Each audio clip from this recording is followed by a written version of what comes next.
गला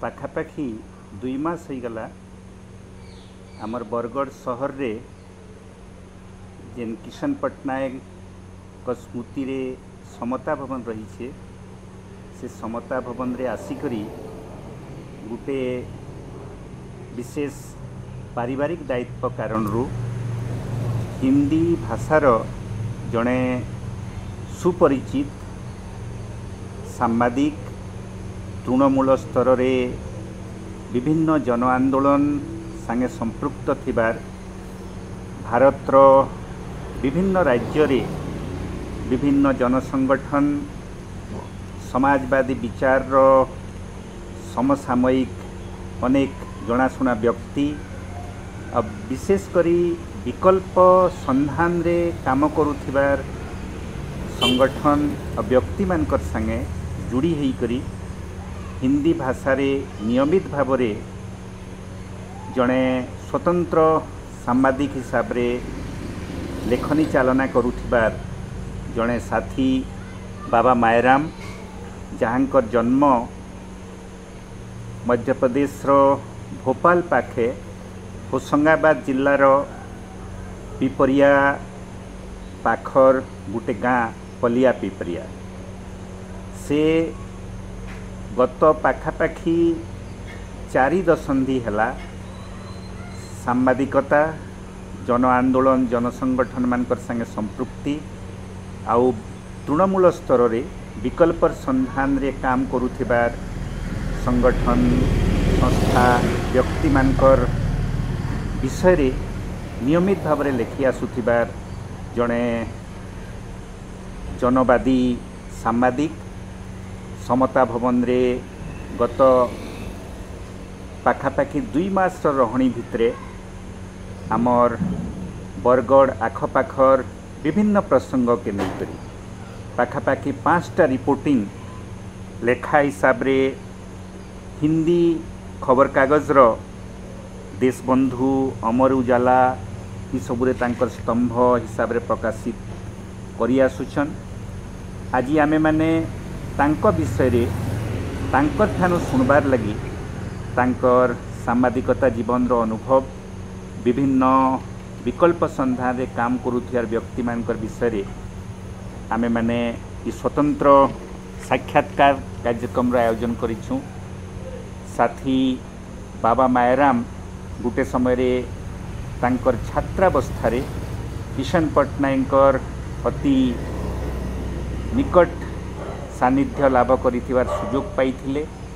किशन पट्टनायकर द्वारा संपादित हिंदी पत्रिका सामयिक वार्तार जिते बेले दायित्व रे थिले दिल्लीर साथी जोगेंद्र यादव से प्रकाशन संगे भी से संपृक्त थिले दिल्ली रे रही करी जेन समय रे समाजवादी जन परिषद रो राष्ट्रीय सभापति वर्तमान दिवंगत साथी सुनील मध्य प्रदेश रो केसलारू सामयिक वार्ता पत्रिका बाहर करुथिले तार भी संपादना काम रे से जणे सहयोगी थिले। ई प्रकार अनुभव तांकर रही छे आमे तांकर ठानु सीधा जानबा के पायम चाहमा जे ई प्रकार सांबादिकता जगत के से केंता आसले और तांकर अनुभव काणे। बाबा मायराम भाई आपको स्वागत। आप बरगढ़ से पिछले 1.5-2 महीने से यहाँ हैं जी। हम ये जानना चाहेंगे कि ये जो 1.5 महीना का आपका अनुभव है और आप अपने जो लेखन का काम अभी भी जारी रखे हुए हैं तो अभी बरगढ़ इलाका के साथ आपका जो अनुभव है यहाँ के जनजीवन यहाँ के जो सामाजिक राजनीतिक गतिविधि इसके बारे में आपका अभी तक क्या अनुभव हुआ है और आप इसको कैसे महसूस कर रहे हैं? बहुत धन्यवाद आप सबका। मैं यहाँ पे अभी तो 2 माह से आया हूँ लेकिन पहले भी आता रहा हूँ। नरसिंहनाथ में भी आया हूँ और बरगढ़ में भी आया हूँ। किशन जी से मिलने आप लोगों से मिलने आता रहता था। तो अभी ये किशन जी की याद और समता भवन के साथ मेरा एक भावनात्मक रिश्ता भी है। हम ऐसी जगह एक तरह से तीर्थ स्थल की तरह है ये, कि यहाँ पे जिस तरह की गतिविधियाँ, किशन जी का पूरा जीवन और यहाँ जन आंदोलनों के साथ इतना लंबा आप लोगों का अनुभव, तो यहाँ तो काफ़ी प्रेरणादायी जगह है मेरे लिए। मैंने लिखा भी है एक लेख ही समता भवन पर कि प्रेरणा का समता भवन। और यहाँ ख़ास तौर से मुझे ये बहुत अच्छा लगता है कि यहाँ पे अलग अलग तरह के लोग आके मिलते हैं, सीधे मतलब बातचीत करते हैं, अपनी समस्याओं पर, मुद्दों पर बैठते हैं और उनका समाधान खोजने की कोशिश करते हैं। ये बहुत ही अच्छा ये है यहाँ पे। और नियमित बैठकें होती हैं किसान संगठन की, तो उसमें भी मैं शामिल हुआ हूँ, कार्यकर्ताओं से भी। तो इसी तरीके से एक छोटे छोटे एक प्रकार से दीपक किशन जी जलाने का पूरा प्रयास करते थे देश भर में घूम घूम के, कि जहाँ पे भी कुछ संभावनाशील युवक रहते थे वो उनको एक प्रकार से प्रशिक्षित, शिक्षित और उन्हें एक प्रकार से विचारों से लैस करते थे। तो इस समता भवन और यहाँ बरगढ़ में भी कई सारे कार्यकर्ताओं से किशन जी की यादें सुनने मिल रही हैं, किसान संगठन की, जल जंगल ज़मीन के मुद्दों की। वैसे हम लोग बाहर से भी सुनते रहे, लेकिन सीधे कार्यकर्ताओं से मिलना, यहाँ के लोगों से मिलना मेरे लिए काफ़ी प्रेरणादायक। ये किशन पटनायक का तो जन्म उड़ीसा में हुआ था और उड़ीसा से वो सांसद चुने गए थे। उड़ीसा में कई जन आंदोलन के साथ जुड़े, लेकिन मध्य प्रदेश में आप लोगों का जो क्षेत्र है जी, वहाँ कैसे किशन जी के साथ आपका जुड़ाव हुआ? वहाँ पे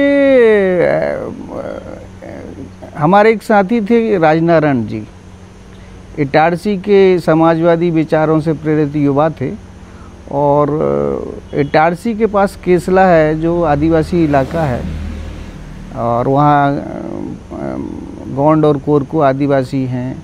उस इलाके में काफ़ी एक प्रकार से अभावग्रस्त लोग हैं, काफ़ी निर्धनता है, गरीबी है। तो वहाँ पे राजनारायण भाई ने काम शुरू किया था, ख़ास तौर से वहाँ उस समय पानी की समस्या को लेकर। तो किशन जी को पहली बार हम लोगों ने वहीं पे, मतलब जब वो उनसे मिलने आए थे तो इटारसी रेलवे स्टेशन पे गेस्ट रूम में बैठे हुए थे, तो हम लोग मिलने के लिए गए थे पेपरिया के साथ ही, मैं भी उनके साथ था। उसके बाद तो किशन जी से कई बार मिलना हुआ। इंदौर में मैं जब था तो इंदौर में वो आते थे, और भी बहुत सारी जगह मैं उनसे मिला हूँ। तो किशन जी का मध्य प्रदेश के संगठनों के साथ काफ़ी अच्छा जुड़ाव था। न केवल वो हमारे इलाके में होशंगाबाद ज़िले के किसान आदिवासियों की लड़ाई में शामिल थे, बल्कि नर्मदा की जो बड़े बांधों के खिलाफ लड़ाई है उसमें भी किशन जी का बहुत महत्वपूर्ण योगदान है। उनका जन आंदोलनों को राष्ट्रीय समन्वय बना NAPM, उसमें को बनाने में भी किशन जी की बड़ी दुनिया थी। और हम सब लोग देखते थे कि काफ़ी सक्रिय और काफ़ी उनका मार्गदर्शन सभी ऐसे जो जन आंदोलन हैं, जन संगठन हैं, इस तरीके के सामाजिक कार्यकर्ता हैं, न केवल ये बल्कि पत्रकार, साहित्यकार, किशन जी का काफ़ी व्यापक ये एक तरह से उनकी परिधि थी। वो खुद भी काफ़ी साहित्यकार भी थे। उनकी हिंदी की, गद्य की बहुत तारीफ लोग करते हैं, कवि भी थे। किशन जी की दुनिया बड़ी थी, तो उनसे बहुत अलग अलग तरीके के लोग जुड़े हुए। किशन पटनायक जी के व्यक्तित्व का कौन सा पहलू आपको सबसे ज़्यादा आकर्षित किया? मुझे किशन जी के कई ऐसे पहलू हैं जिनसे मैं बहुत आकर्षित हूँ। एक तो वो जीवन भर बहुत ही सादगी से रहे। उनकी मतलब झोले में ही एक तरह से पूरी गृहस्थी समझ लीजिए कि एक 2 जोड़ी कपड़ा और छोटा सा एक बैग, और ना कोई उन्होंने अपने जीवन भर कोई संपत्ति बनाई, ना उनका घर, ना बंगला, ना कुछ। ऐसे तो बहुत दुर्लभ हैं ऐसे लोग जिन्होंने सांसद भी रहे और भी।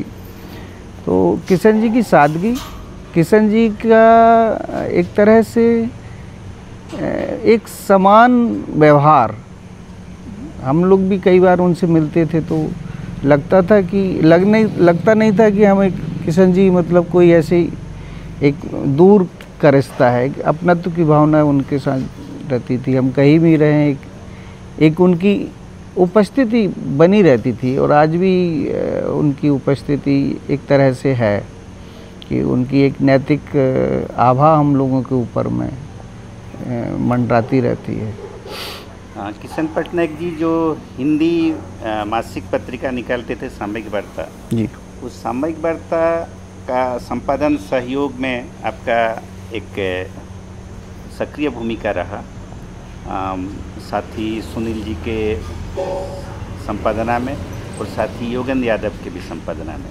तो सामयिक वार्ता निकालने के संदर्भ में आपका क्या अनुभव रहा किशन जी के विचार और ये काम? सामयिक वार्ता बहुत ही अनूठी पत्रिका थी, ख़ास तौर से मतलब विचार के मामले में ऐसी पत्रिका दुर्लभ है, और किशन जी उस पर काफ़ी ध्यान देते थे। जब भी कोई अंक निकालना होता था उसकी योजना के बारे में पूछते थे, इस अंक में क्या जाएगा। कई कार्यकर्ताओं से, कई लेखकों से संपर्क करते थे, उनसे लिखवाते थे लेखकों से, किसी विषय के ऊपर अंक जो है वो फोकस किया जाता था, और उसकी भाषा, उसकी एक प्रकार से उसके वाक्य विन्यास, उसके मुद्दे, उसके इन सब पे काफ़ी गहराई से सोच चिंतन करते थे। वो खुद उसमें लिखते थे और दूसरों को भी।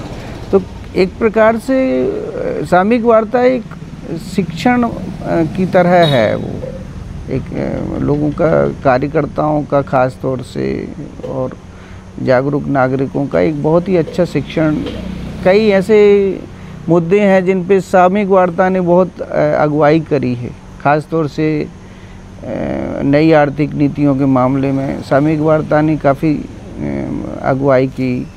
उसके पहले सांप्रदायिकता के मुद्दे पे तो कई सामयिक वार्ता के अंक हैं जिनको काफ़ी संग्रहणीय हैं वो, और उस पर बहुत सोच विचार करके ये होता था। भाषाई शुद्धता तो है ही, लेकिन विचार, मुद्दे और उसकी एक प्रकार से सामग्री, सब पर काफ़ी अच्छे से ध्यान दिया जाता था। तो मुझे काफ़ी गर्व है इस बात का कि मैंने उसमें काम किया और काफ़ी सीखा इन लोगों के। मुझे इनके साथ काम करने का मौका मिला तो काफ़ी कुछ मुझे सीखने को मिला। आपने सामयिक वार्ता जैसे एक वैचारिक पत्रिका में काम किया, उसी के साथ साथ हिंदी जगत के कई अखबारों में भी आपने काम करने का अनुभव है। जैसे रायपुर में आप करीब 1.5 दशक तक रहे, कई अखबारों में काम किए। तो उस समय जो हिंदी पत्रकारिता थी, जिन अखबारों में आप काम करते थे, कैसा अनुभव रहा और क्या बदलाव अभी हुआ है? अभी उस समय तो बहुत एक तरह से काफ़ी मैंने अपनी पत्रकारिता की एक तरह से शुरुआत करी नई दुनिया से।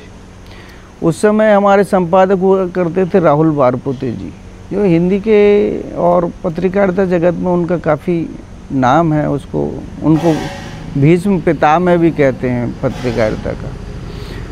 और वो काफ़ी ध्यान देते थे ग्रामीण खबरों पर, कृषि की खबरों पर, और कार्यकर्ताओं को प्रशिक्षित करते थे। भाषा पे काफ़ी ध्यान दिया जाता था, कौन से शब्द इस्तेमाल किए जाएं, इस पे काफ़ी ये था। हिंदी के बारे में काफ़ी उनका सचेत ढंग से सोचते थे, और हर कार्यकर्ता का एक खुद का भी प्रशिक्षण होता था कि भाई किसी मुद्दे पे आपकी क्या समझ है, तो अलग अलग मुद्दों पर प्रशिक्षण करते थे। फिर मैंने देशबंधु में भी यही चूँकि देशबंधु नई दुनिया के साथ ही जुड़ा हुआ था एक तरह से। पहले शुरुआत नई दुनिया के नाम से करी थी इन लोगों ने, फिर बाद में देशबंधु स्वतंत्र हो गया। तो एक तरह से उसी का एक अगली कड़ी मानते हैं उसको। और यहाँ पे भी, वहाँ बहुत अच्छी एक लाइब्रेरी हुआ करती थी, नई दुनिया की बहुत समृद्ध लाइब्रेरी थी और लाइब्रेरी में अलग अलग तरह की किताबें, एक तरह से मेरी दुनिया जो एक खुली जो थोड़ी किताबों की, वो नई दुनिया की लाइब्रेरी से बहुत ही अच्छी। तो कोई भी अच्छा अखबार बिना पुस्तकालय के तो एक तरह से वो उसकी आत्मा है, वहाँ पे रीढ़ है। उस दौर में जो अखबारों का जो चरित्र था और हाल में जो उदारीकरण के दौर आया, फिर बाद में ये जो अभी देश की राजनीति में भी एक बहुत बड़ा बदलाव आ गया है 2014 के बाद, इस बदलाव माहौल में पत्रकारिता का चरित्र में क्या बदलाव आप महसूस करते हैं? बहुत बड़ा बदलाव महसूस होता है कि अब जो एक तरह से पत्रकारिता नहीं बोलते, वो मीडिया बोलते हैं। मीडिया और पत्रकारिता में बहुत फ़र्क है। मीडिया एक तरह से कारोबार को रिप्रेजेंट करता है, पूरा वो एक बिजनेस है, पूरा पूंजी। लेकिन प्रेस और पत्रकारिता ये अलग चीज़ थी। इस पे लोगों को एक तरह से लोगों से जुड़े हुए मुद्दे उठाए जाते थे, एक प्रकार से जल जंगल ज़मीन के मुद्दे उठाए जाते थे, खेती किसानी को काफ़ी महत्व दिया जाता था। संपादक के नाम पत्र का बहुत बड़ा एक मतलब पन्ना होता था, जिसमें लोग अपनी समस्याएं या सरकार से जुड़ी अपेक्षाएं, इस तरीके की चीज़ें या अखबार की त्रुटियां भी उस अखबार में उसको काफ़ी महत्व दिया जाता था। मतलब राहुल वारपुते जी खुद मतलब उनके पास अगर कोई पत्र आता था तो खुद उसका जवाब लिखते थे पोस्ट कार्ड से।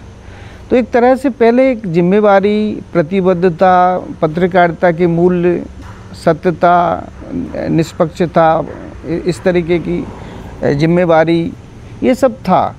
लेकिन अभी एक तरह से वो सब चीज़ें धीरे धीरे कमज़ोर पड़ गई हैं और पत्रकारिता एक बिजनेस की तरह हो गया है। इतने बड़े बड़े अखबार, विज्ञापन और ये पेड न्यूज़ और ये सब तमाम तरह की चीज़ें जो आ गई हैं, बड़ी बड़ी पूंजी और ये, तो अब लोगों के लिए कोई ऐसी जगह ही नहीं है कि लोग अपनी बात भी रख पाएँ अखबारों में, कम से कम अखबारों में। या तो अखबारों का, आज के अखबार तो बहुत ही लोगों से कटे हुए हैं और उसमें एक जो लेख भी छपते हैं वो भी एक तरह से जो ब्रांडेड नाम तथाकथित उन्हीं के छपते हैं। तो उसमें विचारों का काफ़ी एक उसमें कमी आई है। अखबारों को जो अलग अलग एडिशन निकलने लगे हैं तो केवल जो लोकल स्थानीय खबरों को ज़्यादा महत्व दिया जाता है, लेकिन जो राष्ट्रीय महत्व की या सब स्थायी महत्व की खबरें हैं उनको महत्व नहीं दिया जाता। ये भी एक तरह का, तो इसमें काफ़ी सारे बदलाव आए हैं और ऐसे बदलाव आए हैं जो पत्रकारिता के लिहाज से बहुत ही उचित नहीं माने जा सकते। अखबारों में रिपोर्टिंग, अखबारों में लेखन जी, संपादन में सहयोग, इस तरह के काम के अलावा आप एक जाने माने विकल्प संधानी संस्था विकल्प संगम के साथ भी काम किए हैं जी, और उस सिलसिले में देश के कई प्रांतों में जाकर जो ज़मीनी स्तर पर विकल्प का प्रयोग कर रहे हैं उन पर भी आप कई रिपोर्टिंग किए हैं। तो उस अनुभव के बारे में आप हमें थोड़ा बताएं। विकल्प संगम बना, एक विकल्प संगम एक तरह से एक ढीला ढाला नेटवर्क है संस्थाओं समूह का, और इस बात पर वो जोर देते हैं कि ऐसी भी कोई विकास की अवधारणा बन सकती है जिसमें पर्यावरण का नुकसान ना हो। ये मूल चीज़ है। बाकी और भी चीज़ें हैं, लोकतांत्रिक हो और पारदर्शी हो, विकेंद्रीकृत हो, ये जो भी इस तरीके की चीज़ें हैं जो लोगों से हमें जोड़ती हैं, वो सब चीज़ें उसमें ध्यान रखी जाती है। लेकिन मोटी बात यह है कि उस पर्यावरण के बारे में एक बड़ा कंसर्न है। तो जब 2015 में ये विकल्प संगम बना तो आशीष कोठारी जी, जो खुद एक बहुत अच्छे पर्यावरणविद हैं, देश में जाने माने हैं और कई सरकारी कमेटियों में भी रहे हैं, और संस्था उनकी कल्पवृक्ष है, तो उनसे हमारी बात हुई तो उन्होंने कहा कि बाबा आप हिंदी में लिखते हैं तो आप हमारे लिए एक काम करिए, हमारी एक वेबसाइट है विकल्प संगम उसका नाम है, उसके लिए आप हिंदी में लिखिए। तो उसके बाद से करीब अब तक 10 साल हो गए।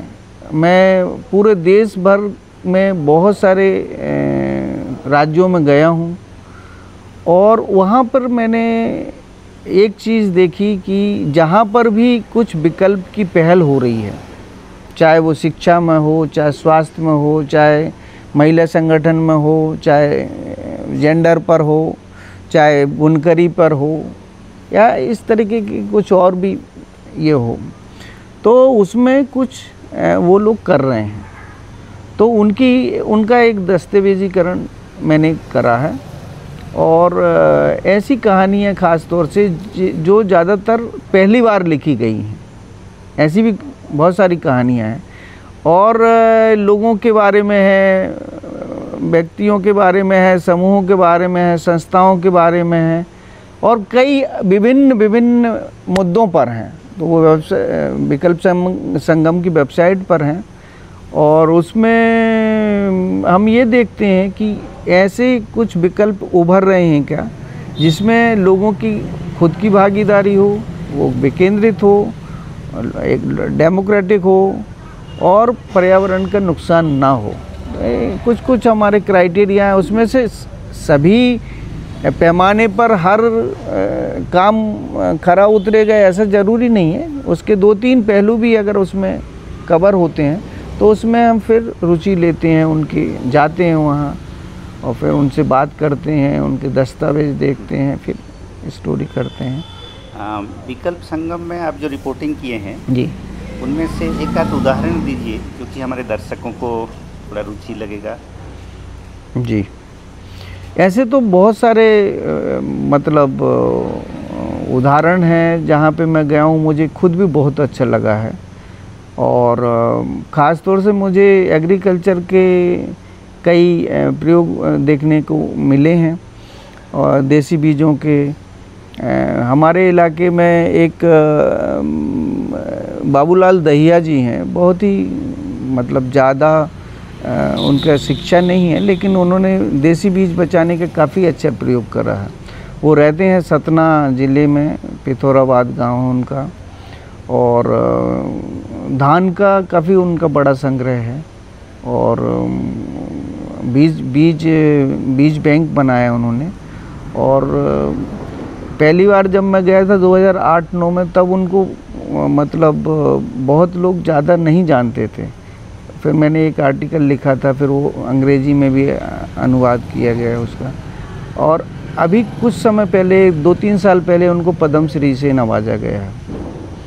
तो एक तो वो ये है, और इस तरीके के और भी बहुत सारे अच्छे ये है। मैं नागालैंड गया था, वहाँ मुझे बहुत देख के अच्छा लगा कि एक महिलाओं का समूह है जो बुनकरी पे बहुत अच्छा काम कर रहा है ना, नॉर्थ ईस्ट नेटवर्क करके उसका नाम है।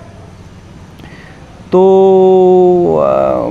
वहाँ गांव में रहते हुए कई सारी महिलाओं को वो लोग काम दे पा रहे हैं। करीब 3-4 हज़ार महिलाएं उससे जुड़ी हुई हैं। एक उन्होंने सेंटर बनाया हुआ है, वहाँ पे वो क्या बोलते हैं, वहाँ से वो सामग्री देते हैं, फिर जो है वो महिलाएं उनको घर पे बना के फिर वापस करती हैं, फिर उसमें डिज़ाइन करते हैं, फिर उसकी मार्केटिंग करते हैं। इस तरीके से अभी मैं गुजरात गया था, वहाँ खमीर नाम की एक संस्था है, उन लोगों ने भी बहुत अच्छा काम किया है। जब भूकंप आया था 2000 के आसपास वहाँ पे पूरे इलाके में, गुजरात में, तो वो पूरा इलाका क्षतिग्रस्त हो गया था पूरा, और वहाँ काम धंधे ख़त्म हो गए थे लोगों की, पूरी अर्थव्यवस्था उनकी तहस-नहस हो गई थी। तो खमीर के लोगों ने ये शुरू किया कि भाई जो उनकी पारंपरिक बुनकरी है गुजरात की, कच्छ की, उसको फिर उन्होंने रिवाइव करा, और अभी उनका एक बड़ा नेटवर्क है।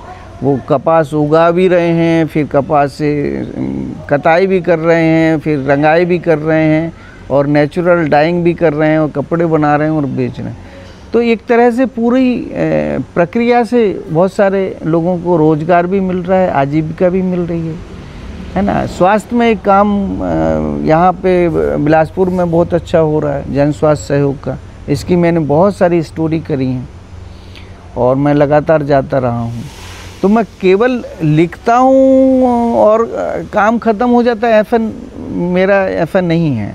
मैं अगर एक बार उन लोगों से जुड़ता हूँ तो उनसे प्रेरणा भी लेते हैं, सीखते भी हैं और इस काम को कैसे आगे भी थोड़ा बहुत मदद कर सकते हैं, ये भी मेरा एक ये रहता है। तो मैं अपने मतलब पूरे पत्रकारिता के जीवन में 4 दशक 40 साल से मैं ये काम कर रहा हूँ। मैं ऐसे इस काम के मार्फत ऐसे लोगों से मिला, ऐसे लोगों से मिला जिन्होंने हमें काफ़ी समृद्ध किया, सीखने को मिला है। ख़ास तौर से मैं मतलब सुनील भाई आपके साथ और किशन जी के साथ ऐसे लोगों से हम हमेशा ही सीखते रहते हैं। तो किशन जी का भी पत्रकारिता में जो हमने काम किया, एक तरह से प्रेरणा हमें किशन जी से ही मिली, सामयिक वार्ता से मिली, समाजवादी विचारों से मिली। तो वो प्रेरणा वही है। फिर धीरे धीरे हमने उसको थोड़ा सा दूसरे कामों के साथ भी जोड़ के उसको एक पगडंडी बनाने की कोशिश कर रहे हैं। रायपुर छत्तीसगढ़ इलाके में काम करते हुए जी 1980 दशक के अंतिम समय में आपने वहाँ के जो मशहूर मजदूर नेता थे जी, शंकर गुहा नियोगी, शहीद शंकर गुहा नियोगी जी, उनको भी देखने का, उनके सानिध्य का आपको मौका मिला था। और वो मजदूर आंदोलन के साथ साथ जो संघर्ष और निर्माण के प्रतीक रहे, एक शहीद अस्पताल भी वो शुरू किए थे जी। और उस शहीद अस्पताल के बारे में भी आपने रिपोर्टिंग किया है जी। उसके बारे में आप थोड़ा हमारे दर्शकों को बताएं। शंकर गुहा नियोगी जी आज़ाद भारत में एक तरह से भगत सिंह की तरह थे वो। और मैं उनसे पहली बार जो है 1982 में उनसे मिला, जब वो किशोर भारती जो मध्य प्रदेश में हमारे ज़िले में है, वहाँ पे एक मीटिंग में आए हुए थे। तो पहली बार मैं उनसे वहाँ मिला और उसके बाद में फिर उनसे बातचीत हुई। तो फिर मैं उस समय मैं पढ़ाई कर रहा था, उस समय में फिर मैं उनके 1 महीने के लिए वहाँ आया। तब शहीद अस्पताल बनना शुरू हुआ था उसी समय। और उसके बाद तो मैं कई बार वहाँ गया, नियोगी जी से मुलाकात की, उनके साथ घूमा फिरा भी। तो शंकर गुहा नियोगी जी का जो पूरा काम था वो ट्रेड यूनियन वेस्ट ज़रूर था। वहाँ पे जो लोहे की खदानें हैं, दल्ली राजरा ख़ास तौर से, जब वो दुर्ग ज़िले में आता था दल्ली राजरा, तो दल्ली राजरा में लोहे की खदानें हैं और वो लोहा जो है वो भिलाई स्टील प्लांट के लिए आता है। तो जब नियोगी जी ने वहाँ काम शुरू करा तो फिर उस समय वहाँ पे ठेकेदारी प्रथा थी। मज़दूरों को बहुत कम पैसा मिलता था, 2-3 रुपया करीब मिलता था। तो उस लोहे की खदानों में करीब 10,000 मज़दूर काम करते थे। तो जब मज़दूरों ने ये जब सुना कि नियोगी जी इस इलाके में हैं, नियोगी जी का जीवन बहुत ही ऐसा है कि उन्होंने 8-10 साल खुद मजदूरी की, खुद घूमे छत्तीसगढ़ में। वैसे वो मतलब हाँ उत्तर बंगाल के थे, जलपाईगुड़ी के, लेकिन वो यहाँ आए तो उसके बाद में उनको शुरू से ही उनकी रुचि थी जन संगठन की। तो वो छत्तीसगढ़ में कई तरह के उन्होंने काम किए, मछली पकड़ने से लेके, पत्थर तोड़ने से लेके, कपड़ा बेचने से लेके, हर तरह के काम किए 8-10 साल तक। फिर अंत में वो दल्ली राजरा में आए और फिर उन्होंने मज़दूरों का नेतृत्व किया और मज़दूरों की जो ठेकेदारी प्रथा थी उसके मज़दूरों की मांगें भी मानी गई। लेकिन उन्होंने अनूठा काम ये किया कि जब उनके मज़दूरों की एक तरह से आमदनी बढ़ गई तो मज़दूरों ने शराब पीना शुरू कर दी। तो नियोगी जी ने उस समय ये कहा कि इसके लिए तो हमने ये नहीं करा था कि भाई मजदूरी बढ़ाने से आपका जीवन स्तर सुधरना चाहिए, बजाय इसके कि आप शराब में। तो फिर उन्होंने खुद भी इस का विरोध किया, अनशन भी किया, मजदूर को उनकी बातें माननी पड़ी और करीब 10,000 लोगों ने शराब छोड़ी एक साथ। तो हाँ, संकल्प लिया और फिर वहाँ की शराब दुकान भी बंद हो गई जहाँ पे वो। तो उसका नियोगी जी ने फिर इसी के साथ साथ शराब के फिर उनका ये मानना था कि केवल हमारा काम ट्रेड यूनियन का ये नहीं है कि हम आर्थिक मुद्दों पर ही लड़ाई करें, हमें जीवन के हर पहलू के ऊपर ध्यान देना ज़रूरी है, जिसमें शिक्षा है, स्वास्थ्य है, पीने का पानी है, ये सब चीज़ों के ऊपर उन्होंने ध्यान दिया। तो फिर उन्होंने उनकी एक बहुत अच्छी कार्यकर्ता थी कुसुम बाई, जिनकी डिलीवरी के दौरान मौत हो गई थी। उसी से उनको प्रेरणा मिली कि मज़दूरों का एक अस्पताल होना चाहिए। तो फिर उन्होंने अस्पताल मज़दूरों के साथ मिलकर एक अस्पताल की एक सोच बनी, फिर अस्पताल बनाई गई जिसका नाम शहीद अस्पताल है। और शहीद अस्पताल में बहुत अच्छे अच्छे डॉक्टर, जिसमें मतलब डॉक्टर विनायक सेन से लेके बहुत अच्छे अच्छे डॉक्टर वहाँ पे, डॉक्टर सहवाल जाना डॉक्टर हाँ आए और अभी तक भी सहवाल जाना तो अभी तक भी हैं। और अस्पताल बहुत अच्छा चला। वो केवल अस्पताल नहीं चलाते थे बल्कि स्वास्थ्य के ऊपर एक जागरूकता कार्यक्रम चलाते थे कि लोगों को स्वस्थ कैसे रहना है, लोग बीमार ही ना पड़ें। ये भी ये था। तो आज भी वो अस्पताल बहुत अच्छे से चल रहा है। मैं कुछ साल पहले वहाँ गया था तो उतना ही बड़ा अस्पताल और उन्होंने बना लिया, जितना बड़ा अस्पताल उन्होंने ये। तो मज़दूरों का अस्पताल है, मज़दूर ही उसे आज भी चलाते हैं, मज़दूरी ने ही उनमें एक प्रकार से श्रमदान करके बनाया। एक एक ईंट का पैसा उनके मज़दूरों की गाड़ी कमाई से आया है। तो ये पूरे भारत में मेरे ख्याल से एकमात्र अस्पताल होगा जो मज़दूरों का अस्पताल है और आज भी चल रहा है। भले ही उनका संगठन थोड़ा कमज़ोर हो गया है, अभी थोड़ा कम मतलब बिखर भी गया है, लेकिन उनका अस्पताल बहुत अच्छा चल रहा है। तो नियोगी जी के जो संघर्ष और निर्माण की जो एक प्रकार से सोच थी, आज भी पूरे देश भर में ऐसे कई जानने मानने वाले कार्यकर्ता हैं, जागरूक नागरिक हैं, उनको लगता है कि यही एक ऐसी सोच है जिसके ऊपर काम करके हम एक विकल्प खड़ा कर सकते हैं।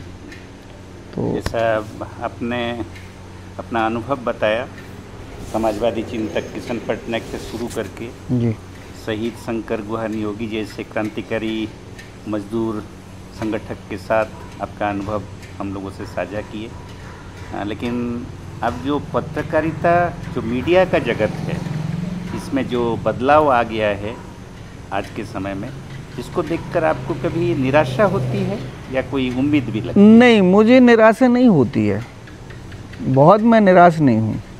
क्योंकि अगर इतिहास के पैमाने पे देखें तो 70-80 साल बहुत छोटी कालखंड है देश में।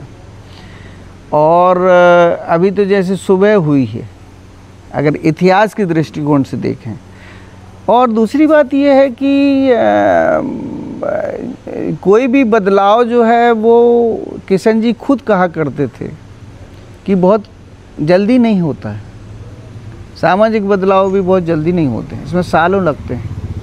तो जो साहित्य सृजन है या जो पत्रकारिता है जिस तरीके की मैं करना चाहता हूँ, करने की कोशिश कर रहा हूँ, वो एक तरह से वैसा है जैसे हम खेत की मिट्टी तैयार कर रहे हैं तो अच्छी फसल होगी।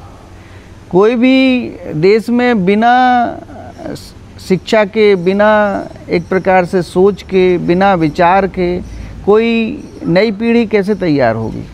तो एक तरह से हम जो काम आज कर रहे हैं वो ऐसी मिट्टी तैयार करने का कर रहे हैं जिसमें अच्छी फसल हो, यानी अच्छा समाज बने, जो बेहतर समाज बने। जो हमारे एक प्रकार से प्रेरणा स्रोत किशन जी, सुनील भाई, शंकर गुहा नियोगी, आप जैसे लोग, ये सब उसी तरीके की हमें इससे प्रेरणा मिलती है कि हम कैसे जो है अगली पीढ़ी के लिए एक ऐसी सामग्री, ऐसी धरोहर, ऐसी चीज़ जिन्होंने अच्छे अच्छे काम किए हैं, तो उन्हीं को एक प्रकार से मैं दस्तावेजीकरण करने की कोशिश है। और मुझे उसमें खुद भी प्रेरणा मिलती है और मैं काफ़ी कुछ सीखता भी हूँ और दूसरों को भी बताने की कोशिश करता हूँ। वैसे तो आपके साथ बातचीत करने के लिए और भी कई सारे पहलू हैं, लेकिन आज इस कार्यक्रम के सिलसिले में हम यहाँ बात को समाप्त करेंगे। और भी आगे मौका मिलेगा तो आपके अनुभव और चिंतन लेखन के आधार पर और भी कुछ पहलू पर हम लोग बात करेंगे। ठीक। और हमारे दर्शकों को धन्यवाद, और आपने भी इस बातचीत के लिए जो समय दिया उसके लिए गणदृष्टि की ओर से भी धन्यवाद। नमस्कार।